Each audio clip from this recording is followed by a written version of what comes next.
I'm original అంటూ ఇటీవల ఇఫీ వేదికపై స్పష్టంగా చెప్పిన మాటలతో మరోసారి చర్చకు కేంద్ర బిందువు అయ్యారు నందమూరి బాలకృష్ణ.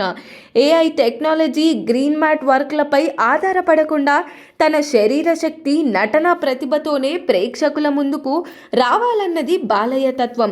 అదే ఆలోచనల్లో భాగంగా తన తాజా సినిమాలో యంగ్ లుక్లో కనిపించేందుకు ప్రత్యేకంగా వర్కౌట్స్ చేస్తున్నారన్న వార్తలు టాలీవుడ్లో ఆసక్తిని రేకెత్తిస్తున్నాయి. ఇటీవల కాలంలో పలువురు సీనియర్ హీరోలు ఏఐ సాయంతో యవ్వన రూపాన్ని తెరపై ఆవిష్కరిస్తున్న వేళ ఈ దారిని వదిలేసి ఒరిజినల్నే నమ్ముకున్న బాలయ్య నిర్ణయం ఒకవైపు ప్రశంసలు పొందుతుంటే మరోవైపు ఇది అవసరమైన రిస్క్నా అనే చర్చకు దారితీసింది. ఈ చిత్రం హిస్టారికల్ సోషియో ఫ్యాంటసీ బ్యాక్డ్రాప్లో రూపొందుతుండగా దర్శకుడు గోపీచంద్ మాలినేని బాలయ్యను మహారాజు పాత్రలో చూపించనున్నారని సమాచారం. కథలో ఓ కీలక ఎపిసోడ్లో బాలయ్య యంగ్గా కనిపించాల్సి ఉండడంతోనే ఈ ఫిజికల్ ట్రాన్స్ఫార్మేషన్ అవసరం వచ్చిందని టాక్. గతంలో వీరిద్దరి కలయికలో వచ్చిన వీరసింహారెడ్డి ఘన విజయం సాధించడంతో ఈ రెండో సినిమాపై అంచనాలు భారీగా పెరిగాయి. నయనతార కథానాయికగా నటిస్తున్న ఈ చిత్రం బాలయ్య కెరీర్లో 111వ సినిమా కావడం కూడా ప్రత్యేక ఆకర్షణగా మారింది.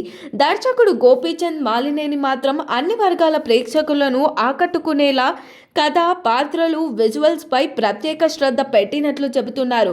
అయితే అసలు ప్రశ్న ఇక్కడే మొదలవుతుంది.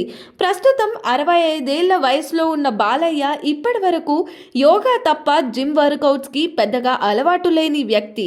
ఇలాంటి దశలో హార్డ్ వర్కౌట్స్ చేయడం ఆరోగ్యంపై ప్రభావం చూపుతుందేమో అన్న ఆందోళన అభిమానుల్లో వ్యక్తమవుతుంది.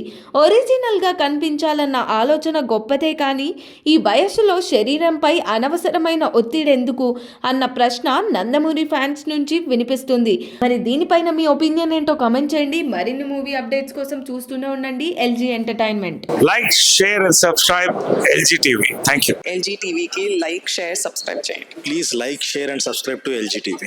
Like, share, subscribe LG TV. Please subscribe to LG TV. Like, share, subscribe LG TV. Subscribe LG TV. Guys, please do subscribe LG TV. Have a good day. Thank you.